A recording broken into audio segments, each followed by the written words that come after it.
Diversifikasi atau memecah uang yang kita miliki ke berbagai jenis aset, kalau kata Warren Buffett, investor saham terkenal dunia, sebagai cara untuk memproteksi kekayaan kamu kalau kamu kurang memiliki pengetahuan yang baik terhadap suatu aset investasi.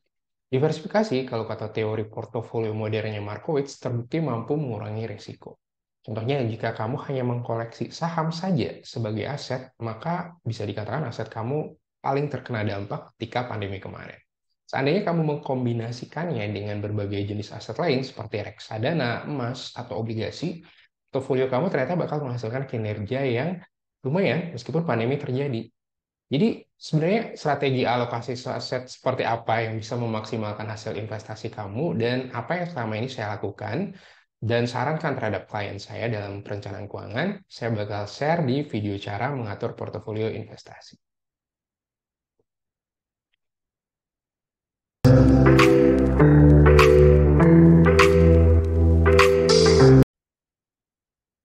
Saya Ngurah dari Pinasam, tempat kamu dapetin insight tentang investasi yang bisa bikin kamu cuan. Kali ini langsung bahas tentang strategi alokasi aset yang biasa saya lakukan atau yang biasa saya sering referensikan ke klien perencana keuangan saya. Jadi sebelumnya juga di video yang bisa kamu cek di YouTube channel Pintar Saham, saya sudah sempat bahas tentang strategi alokasi aset yang dilakukan oleh investor-investor dunia. Kali ini kita coba yang penerapan pada diri sendiri dulu ya. Jadi yang pertama kamu harus kumpulin dulu aset yang kamu punya. Dalam hal ini saya cuma ngomongin paper aset ya. Jadi bukan yang real asset. Jadi kan ada kategori paper asset, ada real asset. Jadi paper asetnya misalnya tabungan, deposito, obligasi, reksadana, saham. Real asset misalnya properti, bisnis, dan sebagainya. Ya. Jadi ini misalnya kamu kumpulkan seperti ini aset yang dimiliki dan berapa jumlahnya. Ini contoh saja. Nah, jadi kamu bisa tahu pembagian asetnya, ternyata alokasi asetnya dominan di mana. Kemudian ekspektasi return-nya ya. Jadi ekspektasi return per tahunnya seperti apa. Jadi kalau udah tabungan ya nggak mungkin dong dibuat 10% atau 5%. Paling 0,2%. Itu pun sudah ya net dipotong pajak. Kemudian deposito, misalnya deposito bank umum kan 4% nih. Kalau dipotong pajak 20%, maka menjadi net 3,2%, sehingga sebenarnya ekspektasi return per tahunnya kamu di angka 2,32. Ya, kecil kan ya, karena target kita minimal kalau bisa 2 kalinya inflasi. Jadi contoh berikutnya, apa yang bisa dilakukan? Kita bisa coba menggunakan strategi seperti ini. Jadi misalnya kamu bisa nyisihin per bulannya 2 juta rupiah. Jadi ini kan ngomongnya diversifikasi. Coba didiversifikasi ke berbagai jenis aset. Jadi saya coba buat kategori dua opsi yaitu moderat dan agresif.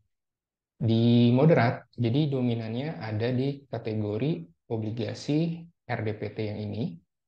Kemudian targetnya return per tahun. Jadi ini ya kolomnya ya, ada jenis investasi, pembagian aset, target return per tahun, alokasi dana, dan target return yang diharapkan ya secara nominal.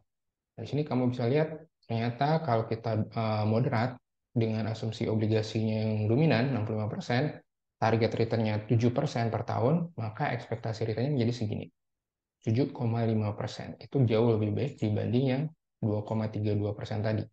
Tapi kalau kamu maunya agresif, jadi dominannya di saham 60%, target returnnya 10% per tahun, yang menurut saya juga akan mudah tercapai kalau kita benar milih sahamnya ya.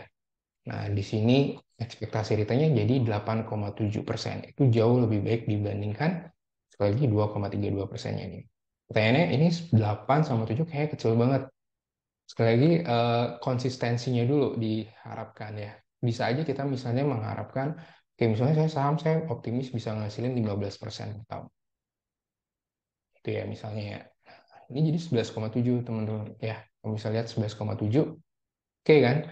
Tapi pertanyaannya apakah konsisten apa enggak? Karena kan di sini kita ngomongin konsisten apa enggak. Jadi menurut saya 10% aja udah oke banget kok. 8,7 itu juga udah oke. Makanya nanti investasi kamu harus disesuaikan dengan target tujuan keuangannya. Karena selalu omongannya itu ya. Jadi tujuan keuangannya apa, jangka waktu berapa lama, bahan bakarnya atau berapa yang bisa disingkat tiap bulan ada berapa, baru disesuaikan. Di sini saya coba hanya empat ya yang saya coba prefer kan, atau bukan berarti kamu bisa ngikutin ini semua, maksudnya bisa aja kamu, oh saya ternyata bukan tipe emas, kan ada tuh orang-orang yang kurang suka dengan membeli emas, ya udah bisa diganti dengan RDPU atau deposito yang paling tidak targetnya adalah 5%. Jadi kalau kayaknya deposito 5% kayaknya sulit ya, kecuali di deposito BPR, walaupun belum potong pajak 20%, kalau RDPU masih memungkinkan.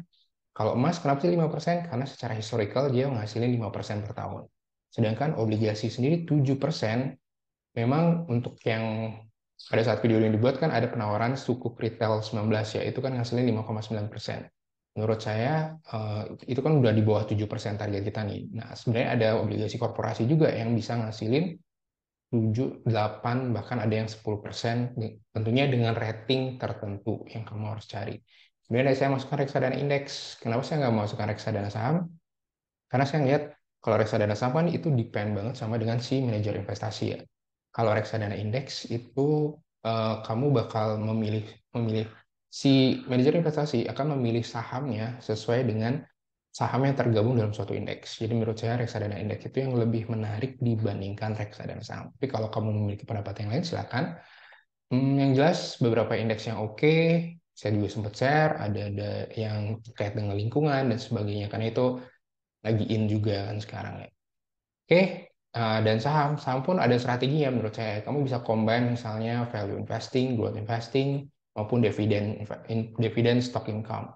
Jadi sebelumnya juga udah pernah saya bahas strateginya fokus satu saham saja, misalnya beli BCA. Itu oke juga, cuman sekali lagi kan kita ngomongin diversi alokasi asetnya di sini ya. Jadi saya tidak detail sahamnya apa nih biar bisa ngasilin 10%. Nah, kamu bisa cek di video-video saya yang lain. Sedangkan indeks juga saya sempat bahas seperti apa, dan menurut saya 7% itu masih sangat memungkinkan per tahun.